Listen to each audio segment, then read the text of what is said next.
we would like you to play at this festival. So once you make that connection, then after that things start happening. But you have to take the step yourself. Yeah. If you don't do that, then it'll never happen.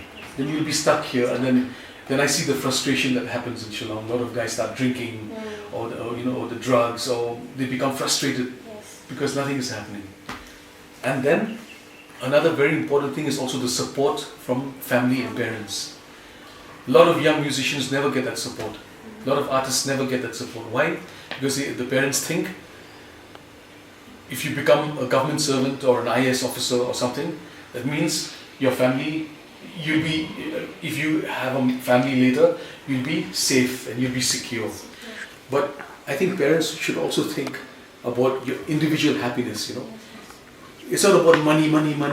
Everybody's thinking about money all the time. But I think in the end, if you're happy with what you do, even if you get less money, you'll still be happy. But if you're forced to do something that you don't want to do, no matter how much money you get, you'll still be frustrated. So I just feel that, So my kids also into music, and they could have studied. Some of them, they didn't want to study anymore. But I told them, if you don't want to study, you have to be with me. We have to make music. I will not let you just loaf around the streets, pretending. So now we formed a separate band again.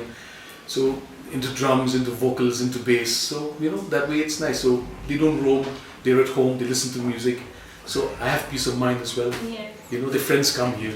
Yes. So it's nice. I think parents also should encourage their children. Yes. It's not about money, it's about happiness. Yeah, it's about your self-happiness, self-worth. Okay. Yeah, that's important. Okay. Can you tell us about your experience, touring all over the world now? Wow, fantastic experiences.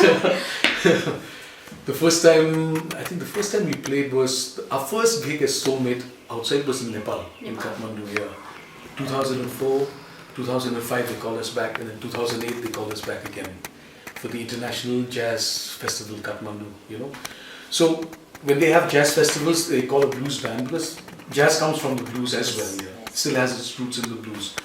So they called us 3 times, and then I think after that in 2007 we went to the US. That also because I saw online that they have this thing called the International Blues Challenge, organized by the Blues Foundation of America, which is based in Memphis, Tennessee, which is called the home of the blues in Mississippi. Yeah. And we went there and we raised the money ourselves. Our friend in Delhi, whose club we used to play in, a place called The Haze, he really liked us a hell of a lot. He really liked us, and then I think because we were the only blues band that really played the blues that way, he felt very close to us. So he supported us. He paid for our fares, our flights. We were so lucky. Who will just pay 4 lakhs or 5 lakhs for a band? So I think he was a godsend, and I think he saw the determination in us. He felt very proud about us. He felt very proud. He's a Sikh gentleman. His name is Kiran Sant. He felt very proud about us, and then we felt close, and then he bought us the tickets. Okay. And we were so happy. So as a band, we just played many shows. We collected money so that we could use that money to stay there. He paid for tickets. We cannot ask him to give us some more money. It's not right. So so we went there. We did, and that was the first time in the history of the world that a blues band from India took part. Okay. Out of 153 bands from all over the world. We were the first blues band ever in Memphis. And then we said, okay, 2007. We couldn't go back the next year. We tried to raise money, we couldn't. In 2010, slowly our popularity grew, so we had more shows. So with those more shows, we started saving some more money.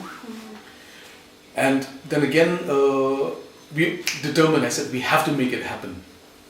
We have to go again. And this time, somehow, when we decided on that, some friends from Bombay, this Blue Frog, there's a club called Blue Frog. One of the partners of Blue Frog, he studied in Brown University, up in somewhere near New York. Yeah, so he wrote to them and he said, would you like, there's a band from India maybe coming to the US, and if they come, please set up a gig for them. So they didn't pay us money, but they paid for our flight tickets, So he said, okay, there's one gig fixed. Now we haven't even reached there.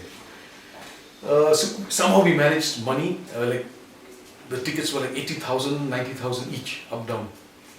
So from the band side, we saved money for 3 people.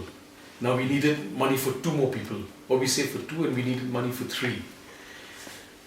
And I asked Babindo Lano that time, and I told him about our situation. I said, we're desperate and we really need money. He helped us with 1 ticket, and we'll never forget that at that point of time. This was in 2010. He was the only guy,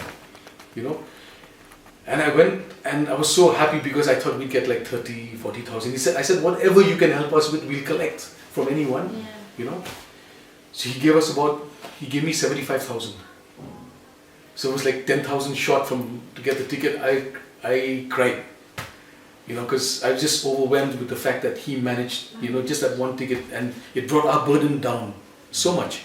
So now we have to get 2 tickets. I remember we were in Siliguri coming back from Gangtok at the airport, and I was desperate.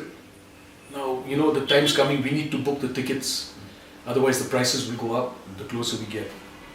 So we went, and I called up this other friend of mine, old friend. He used to be a fan of Mojo when Mojo was around, Olympi. So I called him up. He was at a meeting, then he called me back after about 10 minutes. He said, yeah, Rudy, what's the problem, buddy? So I said, hey, Olympi, we got a problem. I thought this was going to happen. How much do you need? So I said, we need about 85,000. He said, Rudy, I'll call you back. You just, this evening. So he called me back. He said, don't worry, 1 ticket is fixed. So it just happened, and then we did a few more shows, and then we got all the money.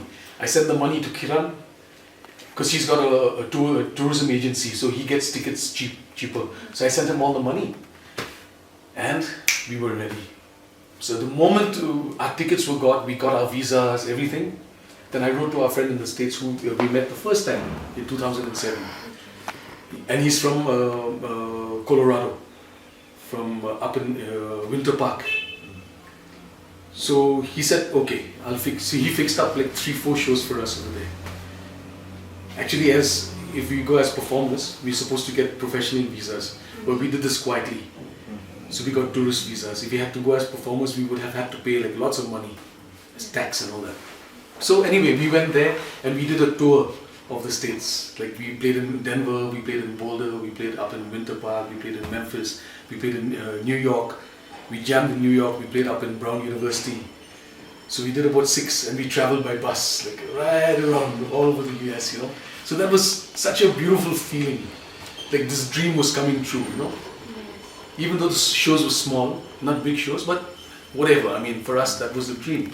Like the first blues band from India, and we toured. We toured the US, We came back, and then things started rolling. Then we got calls to play in France, we played in Sweden, we played in Germany, we played in Norway. Then we came back, then we got called to Indonesia for the Indonesian Blues Festival twice. And recently we were in Malaysia and Macau. So yeah, and the response has been so overwhelming. Like people don't expect a blues band from India, first of all. They expect sitars and tablas and the usual thing. Now that whole mindset is changing, like, oh, blues band from India, Soulmate. Like, you have to listen to them, So this good vibration is spreading out, Yes. And it's nice. We're setting a step. I hope another band from Shillong follows in time. Yeah, I just pray for that. So that, just follow up.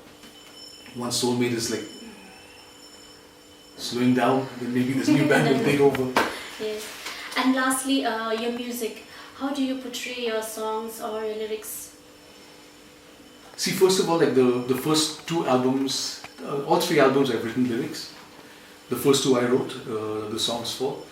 And I think when you think about it, all musicians, all singers, songwriters that you listen to, even now, whether it's pop or rock or metal, I think all their lyrics come from experience, from life experiences, yeah. It could be love, it could be breakups, it could be the political situation in a place. Anything that affects you in life, I think, and we write about that. For us, we don't write political lyrics. because there are a lot of people that are already doing that. You know, for us, we don't want to purposely don't want to get into that section. There are enough people doing those protest songs and stuff like that. For us, we just want to sing about ourselves, our lives, what affects us, maybe what affects in our locality, our friends. We try and write simple songs that anyone can relate to. The music is simple in the sense that the structure of the music, the arrangements are simple, but the performance or the execution of the songs is not very simple, it's very complicated, because blues is about feeling. If you don't feel the blues, you can play blues songs, but you can't play the blues. There's a big difference between that. You know, there are bands, cover bands, that they play covers. Yeah. So they just play covers. But then if you have to really play the blues, it has to affect you. It has to come from deep down inside your soul. So our songs connect with a lot of people, because a lot of people are like us. We're the same. Yes. You know, we're not above them just because we're musicians or just because we're Soulmate. We're still very ordinary people, and we have ordinary problems like everybody else has in life. You know, so we sing about these things, and it affects people. And I think the simplicity really touches each and every one that we listen, that we play to. Because when we come back home and then people write to us online or whatever, I really like that song, you know, I really like these lyrics. It really made me think about a lot of things in my life. So that's good for us, because, you know, that's what we want to do. If we touch people, that's the important thing as a musician, more than the fame and the money and the fortune, you know. It's touching soul to soul. That's the important thing. Yeah. So lyrics are simple, the music structure is simple, but then the performance is not so simple. I mean, you need a lot, you've got to be very honest in expressions, in expressing your emotions. Yeah. Okay, Rudy, thank you so much for your time and your busy schedule, yet you still continue to talk to us. Most welcome. I'm off today, so it's okay. I'm very grateful for what you have done, and I wish your band a success, and may you continue to spread your good news through